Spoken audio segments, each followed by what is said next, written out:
It is a sign that our government is taking you very seriously and your potential presidential bid. What was important about you? What did you feel was important about coming here and meeting with someone like Penny Wong, someone like Philip Lowe? Yes, indeed. I'm delighted with the invite from the Australian government to visit. And we both were neighbors, and we'll always be neighbor. And we had worked closely on many issues. And the invite here gave me an opportunity to reconnect with many friends, academia, people in government, as well as business communities, for exchange of views. We share similar challenges in the region. Give us an idea of what are those challenges in your mind? For example, we are experiencing challenges in the environmental issues. Climate change is definitely an issue that we have to tackle together. And then about growth and prosperity in the region. And then also balance in terms of stability in the region. So many of that, and it's always good to hear a perspective of our neighbors. And I truly appreciate Australia's stance on many issues that Indonesia is facing, and including, which is always repeated, the importance of having an integrated territorial in Indonesia. And Australia is repeatedly saying that we supported an integrated Indonesia, and that is important for us too. Yeah. And on the other hand, we would like to see more people-to-people exchange. I think on the G2G partnership has been very strong. I think this is among the highest of all time. And then the business-to-business need to grow even further. Yes, we do, because, that has been a criticism of President Widodo, that the development, the potential development business-wise between Australia and Indonesia has not really cemented itself. Is that a priority for you? I think so. I think we would like to see more business engagement between Indonesia and Australia. If I'm not mistaken, Indonesia is ranked 13th as Australia business partner. We'd like to see that go up a lot higher. And we need to be on the top 10 of Australia's business partners. And for that, I think we really need to start not only just inviting Australians to come and invest in Indonesia, or we import more from Australia. But I think it's also important to underline that harvesting partnership in business, partnerships in government relationship, need to start from people-to-people engagement. But don't you think it also needs to have the right climate? Not too much bureaucracy, not too much red tape. You need those, of course, those safeguards, but you need it to be accessible, which often is a struggle for Australian businesses in Indonesia. On the other hand, we have engagement quite extensive with business partners from different countries. So I think it is also about how we view each other, as that we need each other, and we are the closest neighbors.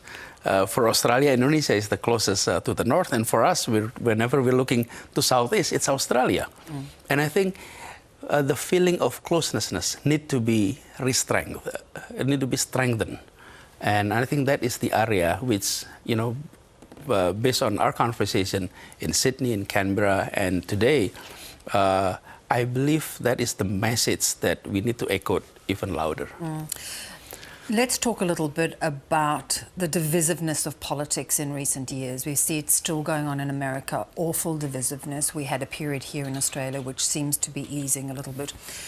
You have been very heavily criticised for a very divisive campaign when you ran for governorship, and won, because you teamed up. You played the religion card, and it's kind of haunted you ever since. Do you regret it? Let me put it this way. Whenever you have an election, and then you have competing candidates. Give you one example. If the candidates were different in terms of gender, one male and one female, then gender issue will dominate the conversation. It can be the divisive factors. But you could have played the bigger man. Let me continue that. And then if the candidates come from different ethnic groups, then ethnic issue can divide. And even sometimes when you have a referendum where there is no person, there is no faith involved, it can be divisive. Look at the Brexit, for example. It was divisive there. There is no person, there's no religion, there's no faith in there. So that is the same thing. When there is a Muslim candidate and a Christian candidate, then religious issue come into equations. So what happened? But how you play that card can be a very, very subtle, very, Right. not ugly, not nasty. During election, every side always label the other side in every elections. That was in 2017. I have completed my term now, 5 years, and I didn't challenge those labeling at that time because I don't want to challenge statement with statements.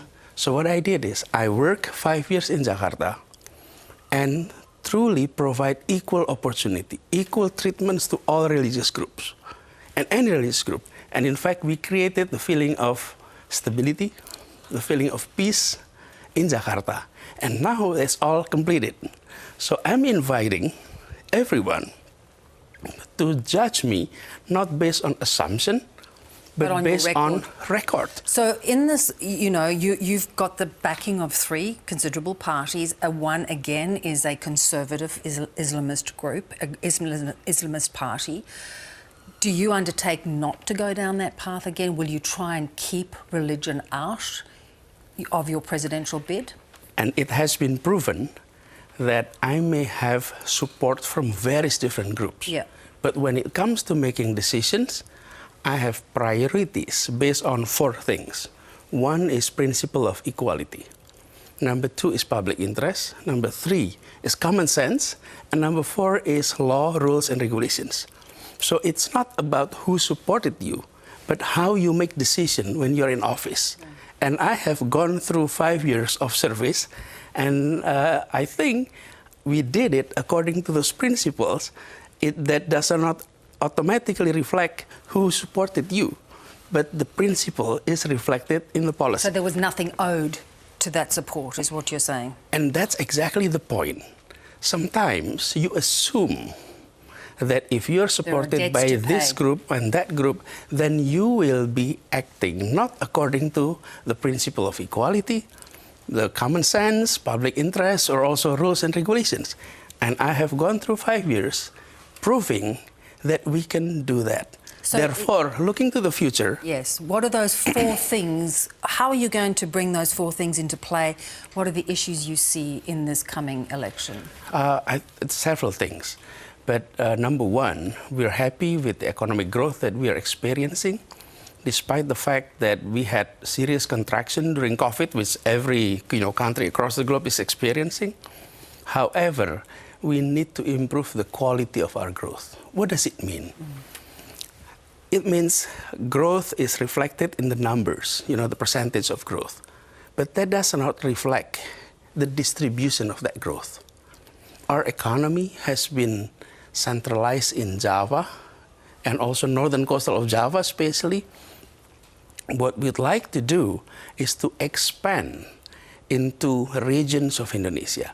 So center for economic growth is not only in certain places, but in major area of Indonesia.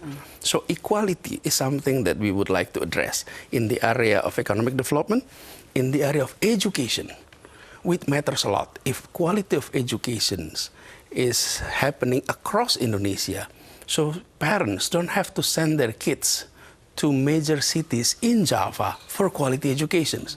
That's 2. Number 3 is healthcare system across Indonesia. So the bottom line, and this is a major hope for people across Indonesia, is that equal access to jobs, to source of economic growth, to quality of educations, to quality of healthcare. And then on top of all of that is a policy with regard to agriculture, policy with regard to fisheries, and we are a very rich natural resources country, and systematic approach on allowing equal growth across those regions is of interest in the general public. Yeah. I've traveled quite a few in the past few months.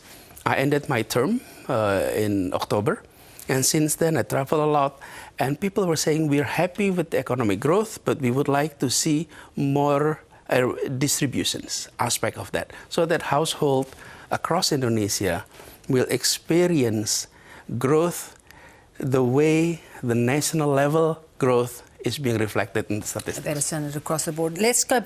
I want to finish where we started, and that was where you talked about balance in the region. You know, how do you feel about China's growing influence and grab for power? Indonesia has, you know, is beholden to China on a number of big projects. Is that a concern to you? Do you feel that that has been a mistake? I think we need to always pursue foreign policy based on our principles. Indonesia has adopted since then a non-aligned view about where we put ourselves in the world. And we need to continue on that track. So on the one hand, we need to continue to maintain good relationship with China. On the other hand, we also need to maintain, you know, good relationship with the US and other major players.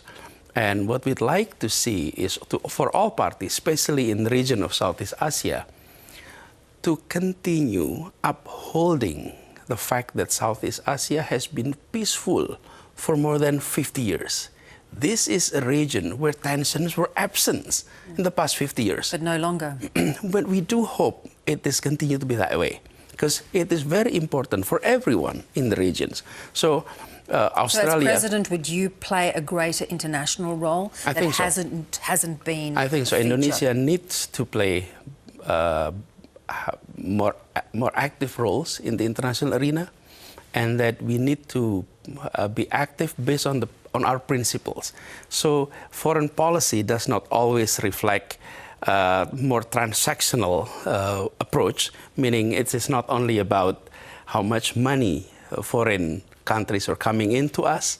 It is not only about trade, but it is about our contributions in sustaining peace and stability in the regions and across the globe. And Indonesia, as the fourth largest country in the world, need to play a bigger role in that. Part. Oh yeah, and especially in South, you know, we're talking Southeast Asia.